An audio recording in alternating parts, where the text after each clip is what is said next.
Thank you for taking time out of your day to join us here. My name's Alex Cox, Regional Vice President at the Redesign Group. Very excited to welcome you to the session today. We're going to be covering two important topics post VMware Explorer. So that's VMware Cloud Foundation high-level overview. We're going to focus on the security and resilience components of the platform, followed by a VMware Live Site Recovery demo. We're really excited about today. We're excited to bring these customers to these conversations to light. We've got two great, fantastic speakers that are joining us today, fresh off of VMware Explorer conference in Vegas. First is going to be Gordon Barr, Field CTO at VMware by Broadcom. He'll kick things off with a deep dive into VMware Cloud Foundation and how it's shaping multi-cloud strategies for enterprise customers. Gordon spent years guiding business leaders through digital transformation with a strong background across VMware and Dell Technologies, and you'll typically find him up in Palo Alto at the Broadcom Executive Briefing Center, where he's joining us from today. And then we're going to hand things over to John Whitman. John will be joined by Mike McLaughlin from Broadcom, technical marketing lead, supporting John in a LSR demo.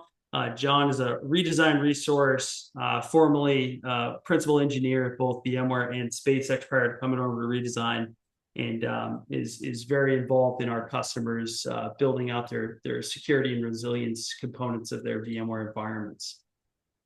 So in terms of agenda, just introduce the speakers. I'll give you a formal intro to who redesign is, what we do, and focus on our certifications around Broadcom. I'm going to hand it over to Gordon Barr. He's going to give you that post VMware Explorer, VMware Cloud Foundation overview, and then we'll wrap with the VMware Live Site Recovery demo. So if this is the first time that you've seen the Redesign brand, I'm happy to introduce you to it. So Redesign breaks it into three unique pillars. Redesign IT, that's for our technology integration pillar of the business. We also provide managed services for customers that are looking for day two operational support. Redesign Cloud, that's our private cloud hosting service running VCF, shared nothing, dedicated infrastructure in partnership with Broadcom, Dell, as well as Equinix. And then Redesign Trust, that's our managed security services aspect of the business. When we started the company in 2016, we set out to disrupt the technology solutions provider market by setting a new standard in customer and manufacturer experience. We carry some very specific core values throughout the organization: operate in the service of others, be problem solvers, and focus on long-term mutually beneficial partnerships. The way the business is laid out, the mission, the core values have been very successful and have some market validation to show for it. We're Dell Technologies Partner of the Year. And then something we're really excited about in Q2 was VMware by Broadcom Impact Partner of the Quarter for both their commercial and SLED sector. So something we're really, really excited about. And post-Explorer, we just got bumped up to Premier Broadcom status. Based in Los Angeles, have the ability to support customers throughout the globe. And that's a little bit about us and what we do. And again, we're a Broadcom Premier Partner and happy to continue these conversations after today's webinar if it makes sense.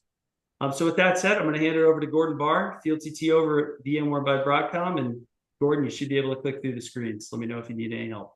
Awesome. Thanks, Alex. Appreciate the introduction. Appreciate everyone joining us today. And yeah, indeed, greetings from Broadcom World Headquarters on the former VMware campus here in Palo Alto, California.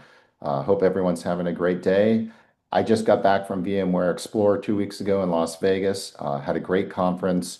It really felt like we had our mojo back, right? Everyone there was extremely energized, and it was really a practitioner-focused event, helping the folks who design, build, and operate private clouds on a daily basis learn what we've been doing over the last 2 years since the Broadcom acquisition, and where the billions of dollars Broadcom's invested in VMware have gone towards with the VCF 9 release back in June. So this is all part of the trend that we've seen in this industry that's really started accelerating over the last 3 years. And this trend is towards a private cloud.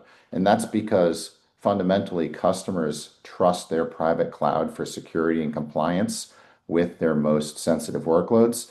And what that's driving across the industry is a true repatriation of workloads from public cloud to private cloud environments. And of the 70% of customers who were surveyed, 2/3 of those are already in the process of moving workloads back. So if you think about that, that's a pretty significant trend. Now, what surprised me most about this trend when you kind of look at the numbers behind the numbers, it's not these VMs that were lifted and shifted into EC2 or Azure VM instances that are just coming back to VMware.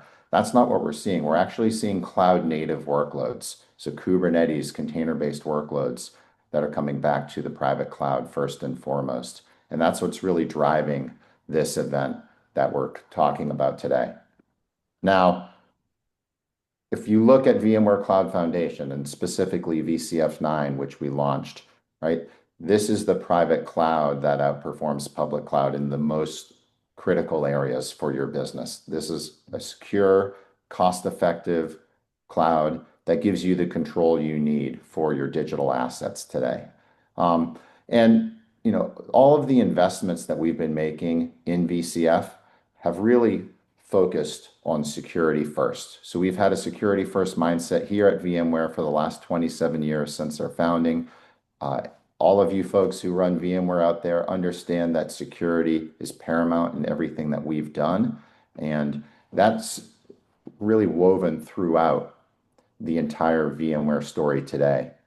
So if you look at what does the modern private cloud from VMware look like today, it really starts with that core of VMware Cloud Foundation, that hardened infrastructure construct, right? And the ability to do configuration drift and management, native SecOps dashboarding built in, everything you need for IaaS that's secure by design. But that's just part of the story from VMware. If you zoom out one layer, you look at where most of our customers are on their zero trust journey, that's where vDefend and our distributed firewall technologies and advanced threat protection components, as well as Avi and our software-defined load balancer components come in. And this is really at the networking layer and helping our customers secure their east-west traffic inside the data center, as well as their web applications and all of the ingress and egress traffic for those, really controlling the blast radius against cyber events for their most precious assets. And then, of course, we all need a break glass in case of emergency strategy, and that's what John and Mike are going to focus on today. And so that looks like VMware Live Recovery. And for those of you who've worked with VMware for most of your career, like myself, that's going to look like products you knew before called Site Recovery Manager and VMware Cloud Disaster Recovery, right? Different platforms that we had that were either on-prem or cloud native have really come together in the VMware Live Recovery brand. And that's what we're going to be featuring today. So truly a defense in depth platform in our modern private cloud with nothing left to chance. So kind of want to put a bow on this. When we announced VMware Cloud Foundation, right, this was the culmination of a significant engineering effort on behalf of VMware and by Broadcom, right? Over 1 million engineering hours, 8,000 new patents, over $3 billion of R&D money invested over the last 18 months by Broadcom in this platform. And that's a key thing I want you to remember is we are dedicated to out-innovating all competitors in this space, right? Great, we had a first mover advantage by being the first tier one hypervisor in the market 27 years ago, but we're not resting on our laurels. We're bringing new features like the ability to have vMotion for your LLMs. So think about that. You can vMotion a multi-billion parameter LLM between hosts today with less than 2 seconds of stun time. That's engineering that nobody else can match, right? And that works with all of the underlying VMware goodness that you're familiar with. So when you think about VMware, right, where are we going next? Well, we're focused on continuing to increase the rate we can deliver infrastructure and services because the speed that developers operate at isn't the speed that the CIO operates at. We need to move at a much faster pace. And so we're focused first on reducing friction in the environment with our developers.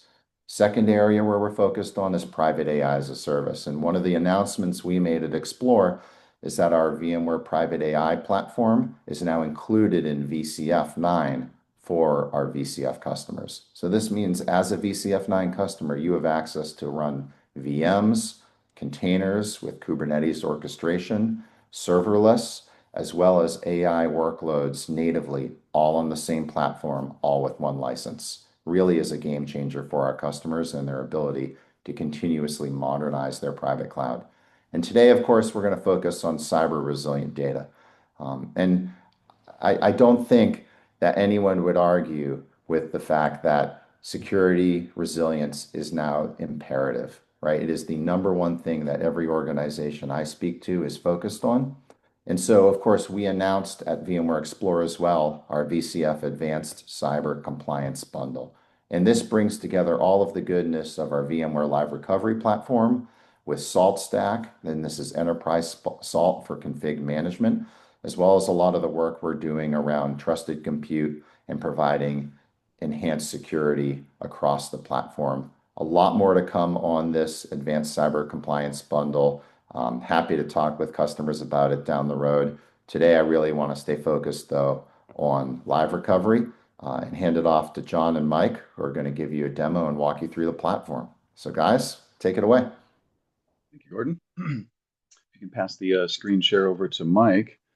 Just a moment here. Awesome. So while you're getting that queued up, so I spent a lot of time, as Alex kind of introduced me, I spent a lot of time on the customer side. And one thing that I've noticed now that I'm kind of on the vendor side with redesign is, customers coming back down from the public cloud want resiliency. They want redundancy and resiliency. And you can get that and obtain that with VCF in a multi-cluster environment, having multiple workload domains. But sometimes you want portability and you want resiliency kind of outside of that. So with LSR, Live Site Recovery, we're able to protect an entire workload from an entire site, move it to the secondary site without really any networking adjustments, any egress or ingress changes. And so today we're going to show how easy it is to simply protect, reprotect, and recover machines from a VCF workload domain on one site to a secondary site. Okay.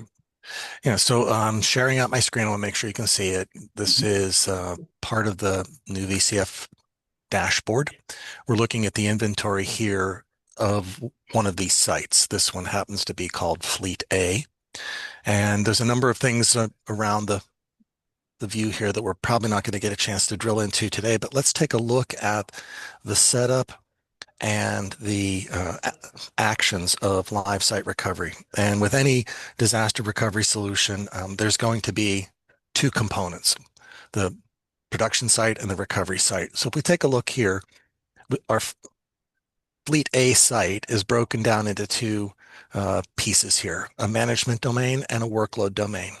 The management domain is there to provide all of the functionality for the VMware Cloud Foundation infrastructure. And here we can see our VLSR appliance running up in this workload domain because it's going to help protect this domain down here where we actually see our application. We've got a little simple application. I'm going to go through using that as part of the demonstration today to show how this works. But right now we're running on site A, and you can see that's apps-A, and I'm going to point out the folders here because it's going to look very similar, and that's intentional. It's two VCF sites, but we're going to basically fail over and fail back through the course of the next probably 10 or 15 minutes and as we go through this. So we can see here we've got an application running, the nice green triangles running down in this workload domain.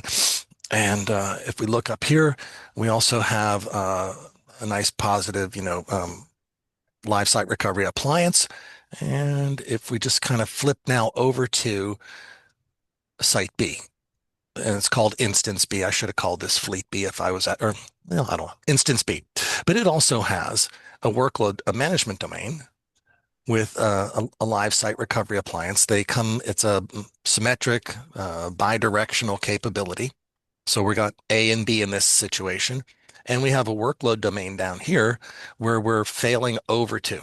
And we can see that the apps A folder down here is for the DR site. So B is DR and A is production. So as I go through this dialogue, but notice that these virtual machines down here have, if you haven't seen this icon before, these little three dots, these are placeholder VMs.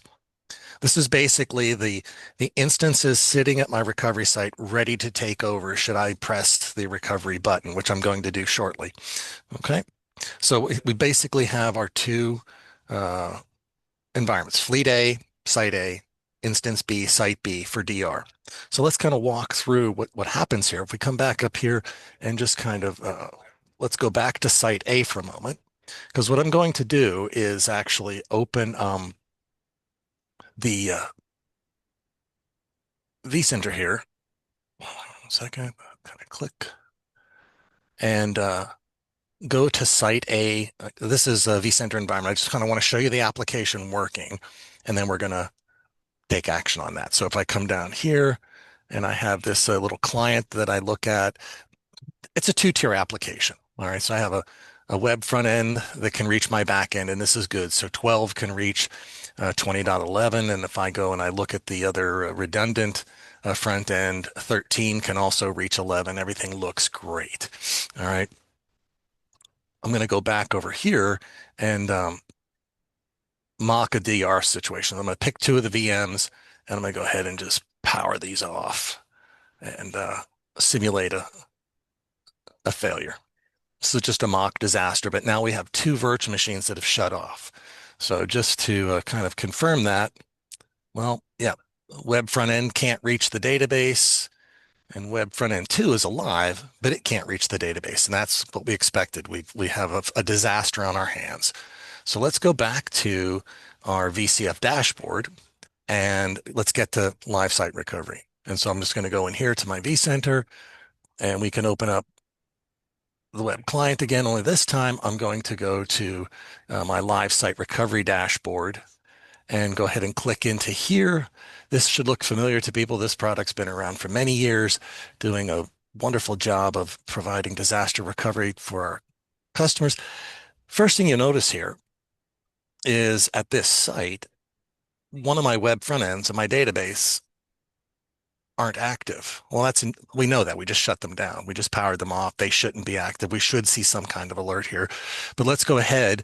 We're not going to get into all of the details on how I set this up. This is a live running environment. So we're going to go to our recovery plans where I have a application A recovery plan. That's what this is standing for here. And if we look at the recovery steps here, there's a number of things going on here that we're going to walk through. But the first thing I want to do is we're going to basically power some things off, power some things on. That's great.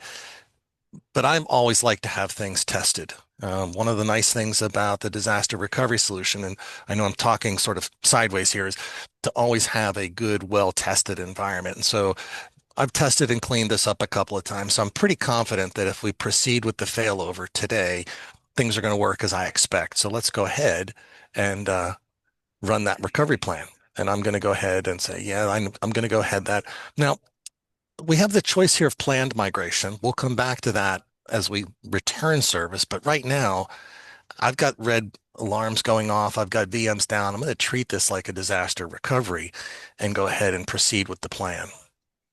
Okay, come back here and we go to our recovery steps and we'll see that it's actually running. Some things are going to happen here as we go through this plan that's going to basically power off some virtual machines. Kind of watch this running and then power some things back on. This is all really good. Just what I expect to happen here is we're just walking through, and I can organize and watch this workflow with multiple plans. I'm just happen to be running one of them now.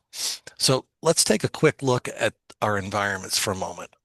So this is site A, apps-A, and we'll see that all of the virtual machines have been turned off. So all four of these were part of that recovery plan inventory. The two that we turned off, which are still marked and highlighted there, and the other two got shut off through recovery plan orchestration automation. So my primary site now is cleanly shut down, and I can now go over to my recovery site. This is apps ADR. I just want to point this out. And we see we've got all four of those virtual machines now in that folder up and running. And if we take a quick look here, let's just make sure the plan finishes before we actually test. It's always kind of nice to let the plan finish. We see a success here. We have a recovery success on our dashboard. It's probably good to go back and do a real quick check of site B's functionality. So we see that the web front end is good. And let's hope the second web front end is good, and it all looks good. So we're now essentially running our application in site B. All right. You'd say, well, that's great. We're done. But we have a little bit more work to do because we're going to go do some cleanup on site A, get it all ready for recovery because this wasn't a migration. This was basically a failover. One of the things that's interesting here is we need to reprotect the workloads. So while they're running in the disaster recovery mode at site B, let's go ahead and reprotect these workloads back to site A so that we can do an eventual fail back. And this is just another one of the simple orchestration capabilities of live site recovery. So it's essentially going to reverse direction of the replications for me. And if I kind of take a look at the replications here, the outgoing replications from A to B aren't running, but incoming replications are. And I can take a quick look and see what's happening here. And we can see that the sync of the DR site B back to A is happening automatically for me as part of that reprotect. And this will go through all 4 of those virtual machines and get them resynced for eventual recovery. And this is just part of, you know, the automation and the orchestration that we're going to go through. So now let's assume that site A has been fixed and repaired, and we've got our reprotection, and we're basically running in our DR site. Well, how do we get back home? How do we bring those workloads back? So it's just a reversal of activity. We'll see here that recovery and reprotect are done. So let's go ahead and do a quick check. So at site A, notice the little dots here. These are now placeholder VMs. Our original production site is currently turned off. The virtual machines that are sitting there are now replicas of the recovery site. And we can see that through the icons here. That's all good. And if we go over to our recovery site, everything is running fine. All 4 of them are running. We're not going to turn any of these off. We're going to leave those be and do a much more orderly failback. From the VCF dashboard, we can kind of see the role reversal here as well. Fleet A, they're not green triangled. And if we look at instance B at the other VCF site, we can see that we're still running in our DR site. So we're about halfway done. Let's go back to our recovery plan and run it again. So if we look here at the summary, everything looks good. We'll go ahead and click on the run here. And this time, I'm actually going to do a planned migration because I'm an orderly shutdown of all 4 of my virtual machines. I'm not going to, inadvertently put 2 of them out of service, but we're going to do an orderly planned migration. So this is another sort of mode of operation. This is premeditated and much more proactive than reactive, but we can basically follow through. It'll look very much the same. We're going to go ahead and run this. And if we go to our recovery steps here, we'll see that they're kind of going through the same thing again, this time from the DR site to the production site, from B to A in this particular example, shutting down the virtual machines in a nice predefined order. And we can see here that our DR site is now cleanly shut down. And we're going to expect that if we finish this plan and we get to a nice success green flag at the end there, like that, down in the lower right-hand corner, that we should be able to get back to, well, here we had one little problem in the process there. We'll go through that. But let's run reprotect as well. Remember, we want to make sure that we've reprotected our virtual machines in case DR happens again. So we'll go ahead and click reprotect. Click on the acknowledgement there. Let this run through. And if we come back now to site A, we're all back up and running again. All 4 virtual machines are good and they look healthy. Let's just make a quick check. I always like to validate that things are good. This is our production site after the failed back. And we have web front end 12 talking to 11, and I believe we'll have the second front end 13 talking to 11, and everything looks pretty good. Okay, and we can see here back at our DR site, we now have our placeholder VMs and nothing's on the network, nothing's turned on, and we're in that nice sort of steady state where our production site is running again, and our recovery site is now ready and prepared to basically fail over either a planned migration or a disaster recovery should something happen that we aren't quite aware of. Okay, just doing a real quick check through some of the interfaces here. We come back to our VCF dashboard, Fleet A. This looks pretty much how we started. Apps A is our primary production folder in our workload domain here. We've got a nice set of running virtual machines. So if we look at it from this level, everything looks pretty much as we expected. And if I look at instance B, we can see that the DR site, these are actually turned off. And I know that these will get their little 3 dots here on the next UI refresh of the screen here.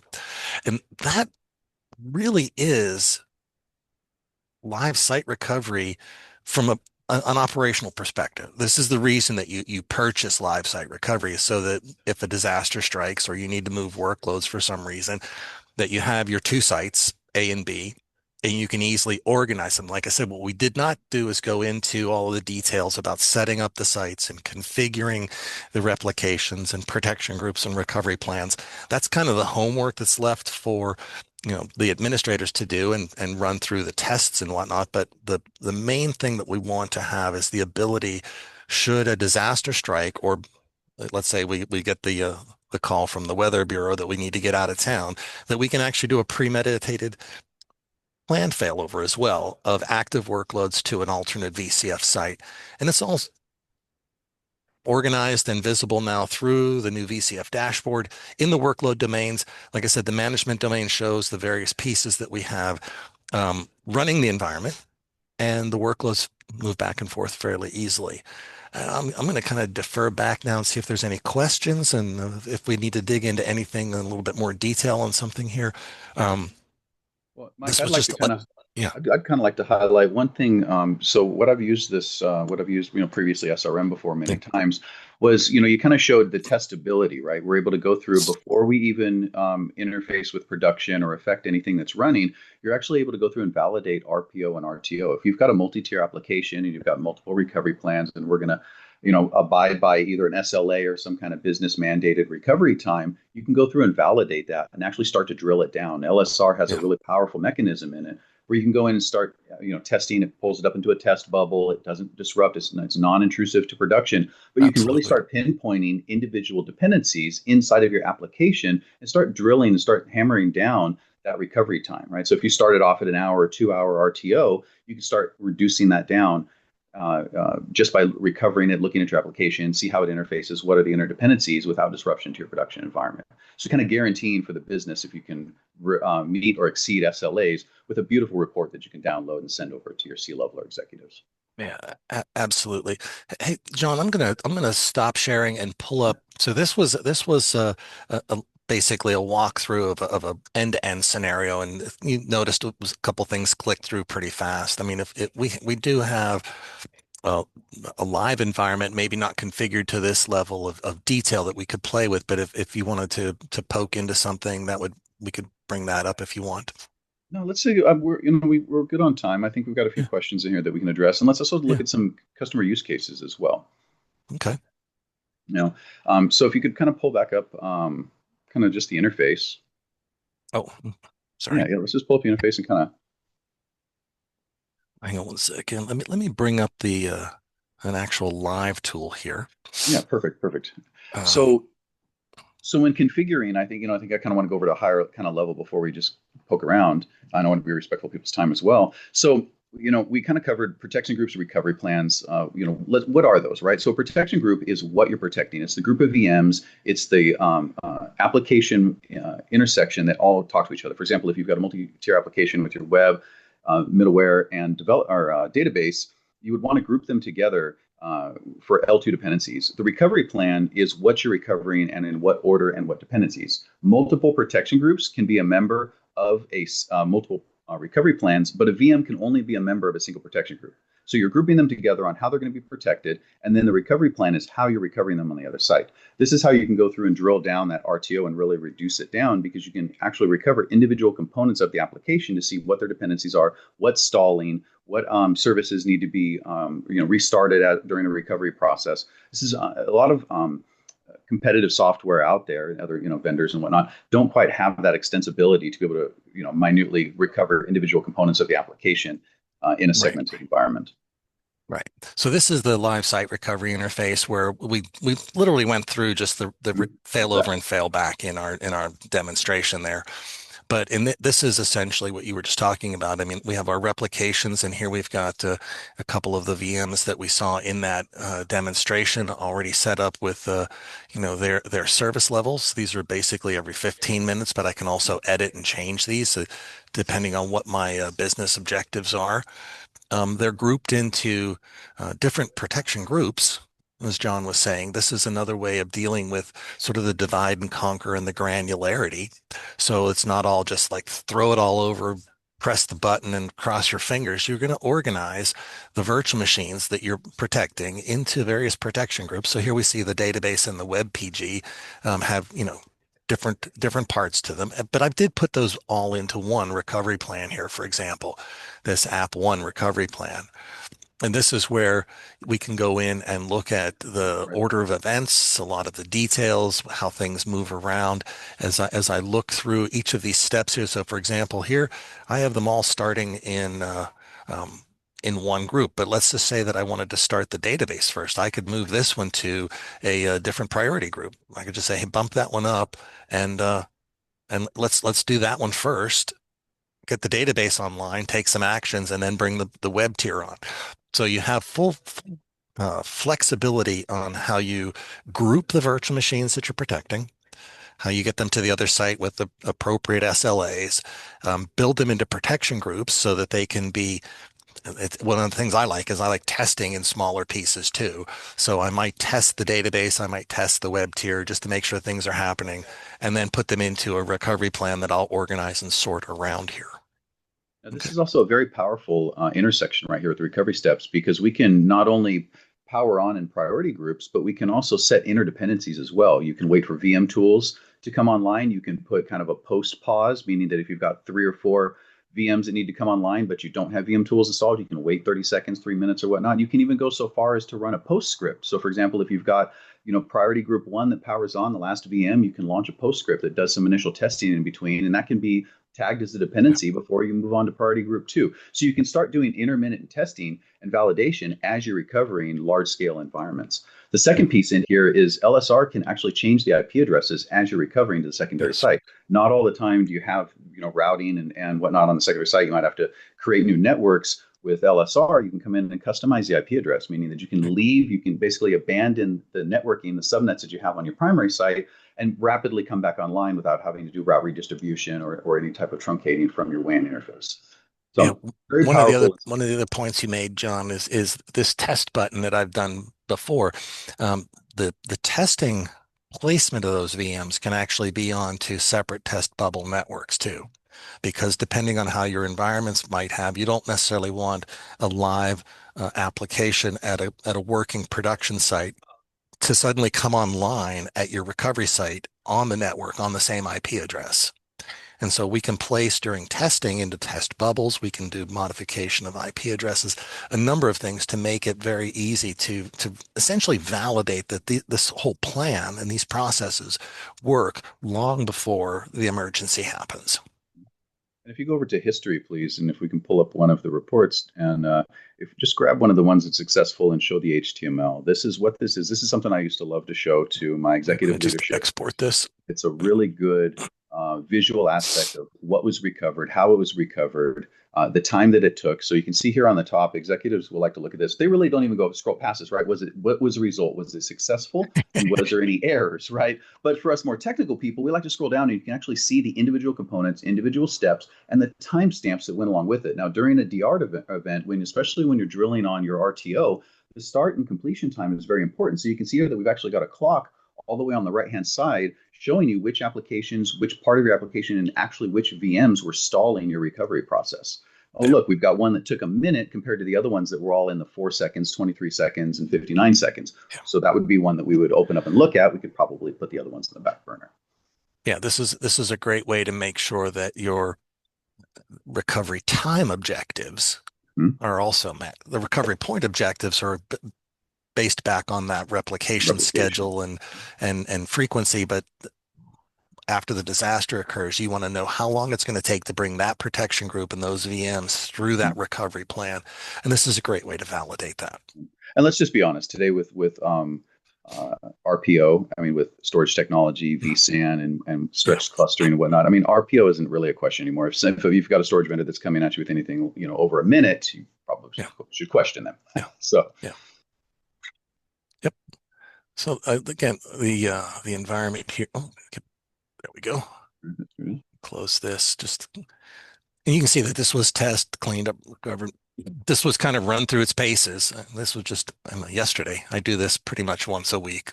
And here you can see the duration. This is also a very good screen cap as well, because without opening up that very large, complicated report, you can easily see here that have we met our SLAs? Are we quarterly testing? And what was the duration of each one? Wow, there's a 3-month difference. Why is it 97 minutes between the last test and this test? The other thing that I wanted to highlight that Mike brought up was being able to recover, even on the test side, being able to recover in separate or individualized networking environments. When you're deploying LSR into a VCF environment, with NSX in the back end, you're able to actually overlay your network, meaning that you have L3 routing inside of this test environment. So you actually get end-to-end connectivity inside of your test chamber, inside of your test environment. What I've done in the past at previous roles is we'll test recover into an NSX environment with a distributed router embedded into it. And then we have a jump box that has 2 legs. One leg sits inside of the test environment that's fully routed, L3, L2. And then we've got the other leg that sits out onto the corporate network with a routable IP address. Our application owners, and usually RDP or SSH into those boxes, test the application because they're now on the recovery environment, but they don't have to go in and change their test scripts because it's using the actual production IPs, production FQDN and whatnot. And then when they recover, or excuse me, when they go to clean up and say, deem everything clean or validated, LSR goes through and cleans everything back up. Any of the test networks that were deployed, any of the replicated LUNs that have been promoted from read-only to read-write have been pushed back. All the snapshots have been removed. All of the VMs have been put back into their proper folders. It's a really nice way to go in, validate, look at your RTO, validate the application end-to-end at an L3 basis with routing, and then be able to close it all back down and say, hey, how long did it take from soup to nuts, from push button to push button did it take to actually test and validate our SLA for our recovery, for our BCDR plan? Yeah, one of the things I wanted to point out in the VCF environment as well, and this is the view into the management domain, is this new concept of the virtual private clouds too, that you can set up to basically very easily build some of those networking architectures that, John, you were just talking about, and then they become part of the infrastructure easily for the mapping that happens in live site recovery. So one of the things back here in the very early stages of setting this up is we're going to basically set up all of our network mappings, resource mappings, and these will be for both production failover and for test environments. And so if we were to look here we've got an isolated network auto created, as you were saying. So for each of these VMs, we're basically going to, if we're testing them, we're going to put them into this isolated test network. If we're going to fail them over, we're going to put them onto the appropriate segments. And so all of this is part of just the architecture and design of tying the two sites together. Since we're on the screen, I wanted to be able to highlight here as well. Both sites do not have to be identical to each other. You can actually do a many-to-one migration or replication when you're going to a secondary site. So you could have 5 or 6 clusters with multiple hosts in each one. You can have all kinds of network sprawl on your primary production site. If you only need to recover bare bones, or you need to recover but you want to be able to reduce and performance degradation isn't a consideration, you can take all of your clusters, reduce them down into one. You can reduce machines into single networks and into single folders. It's a nice way, a very clean way to go and organize the recovery as well. Yeah, and this is a slightly different environment where we have a single VCF instance with multiple workload domains sitting under it. And so you have a lot of flexibility. There's actually some really nice design blueprints on the tech docs VCF design page about how you might go about setting these up. But it as I made the comment earlier, it's a bidirectional and symmetric process, but it doesn't have to be exact for exact. You just need to have enough resources and capacity to run the workloads that you're failing over. Hey, Mike, I've got a question from one of our viewers. I'm going to read it out to you here. Okay. It's can I have an on-premise web and SQL as primary and have the secondary recovery site in Azure, AWS, or Google Cloud?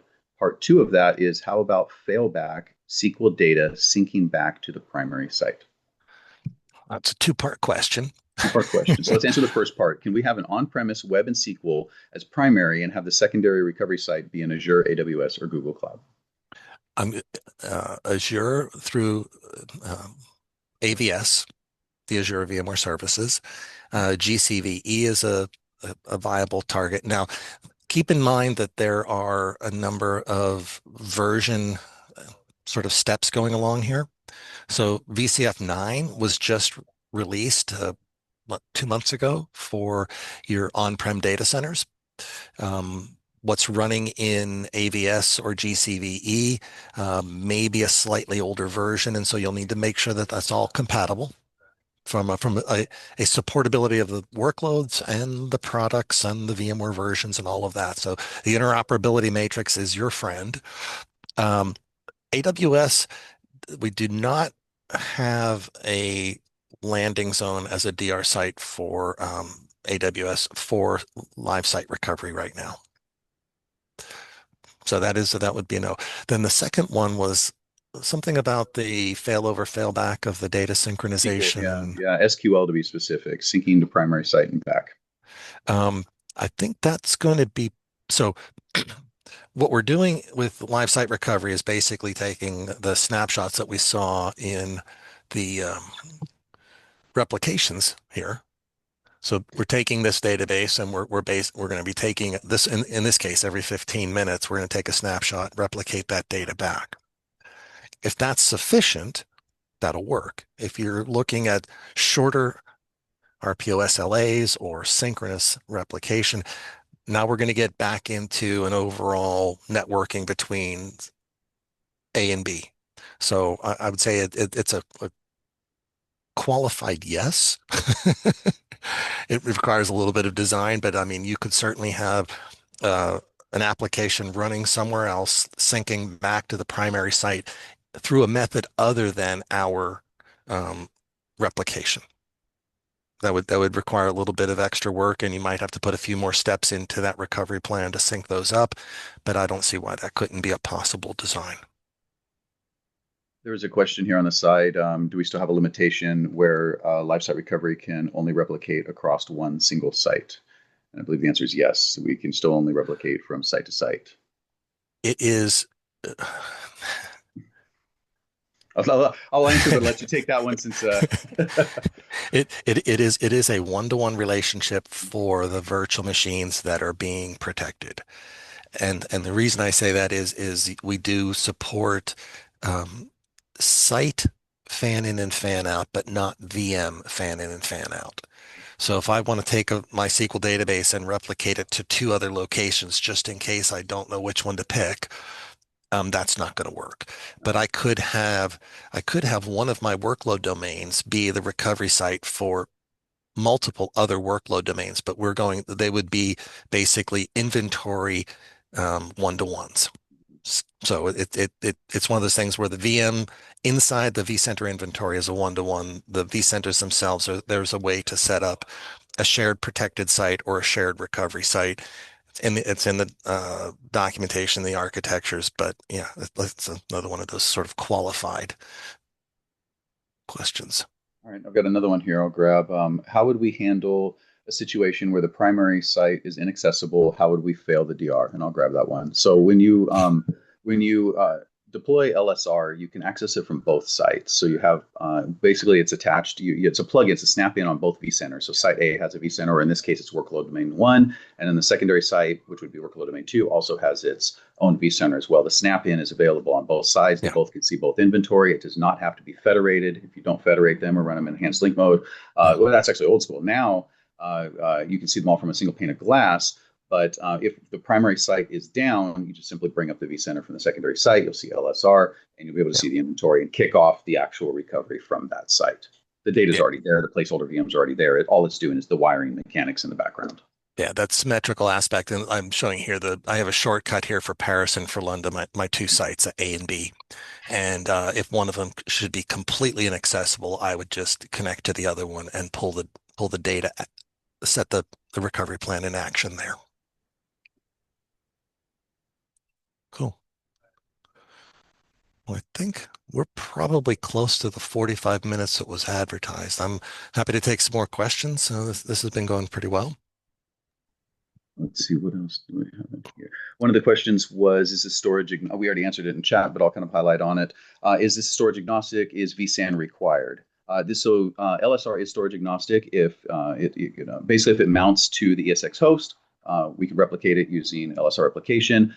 LSR does support SRAs, which are storage replication adapters from many of the storage vendors like Dell EMC, NetApp, Pure, and so forth. And so what those are is essentially it's a communication middleman. So if you've got your array and you've got LSR and you've got your compute cluster, you can deploy a SRA, which is a storage replication adapter. Basically, you're not going to be able to control the entire array, but you can go in and do things like, hey, we're going to promote from read-only to read-write. We can monitor replication. We can look at statuses and whatnot. And then during a test or recovery event, LSR is actually communicating down to the array to start doing connections where it's promoting, depromoting LUNs and whatnot during that replication process. So almost all the major vendors have a SRA out there. I think there's like 24 of them.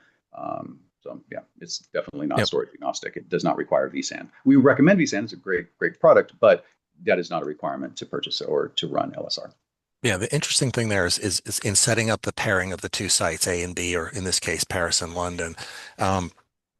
If you have a storage replication adapter, you have the like for like storage on both sides, and it's supported and plugged in here, you could certainly use that for your for carrying the VMs basically, and the replication will be managed by the storage array. The replication mappings here for LSR are basically cluster to cluster. And so what we're going to look at is we look at our Paris cluster, we look at our London cluster, we open those up, and the virtual machines that we're picking will be on data stores. They could be on NFS, VMFS, vSAN. It's on either side. So if it's a heterogeneous solution, using the vSphere replication cluster to cluster capabilities is kind of a great way to go. I think one thing to highlight in here as well is when you're using vSphere replication, you can replicate to dissimilar storage. For example, you can have fiber channel on site A and replicate to NFS on site B. You can have iSCSI on site A replicating to NFS or fiber channel on site B. So it doesn't matter if you're using block or file on primary site, it can replicate it to the secondary site. You still achieve the same RPO no matter what protocol you're using. Yeah. Basically looking for the virtual machine on a data store. Yep. Excellent. All right. I want to be respectful of time, Alex. We are coming kind of up on time here. I'd like to ready to hand it back to you, I think. Yeah, no, absolutely. Well, that concludes today's call. If you have any questions, feel free to follow up directly with us. We'd love to continue these discussions and do everything we possibly can to improve your business continuity strategy, right? And if you have an existing business continuity strategy and you're concerned that, if it actually did hit the fan, you weren't able to actually be able to go recover, it's a great opportunity for us to come in and try to help you assess that current plan, and we can make a list of recommendations based on priority and what we can do to improve it. So appreciate everybody. Gordon, Mike, thanks for joining from the Broadcom team, and we'll be in touch. Thanks, everyone. Have a great day. Awesome. Thank you, everybody.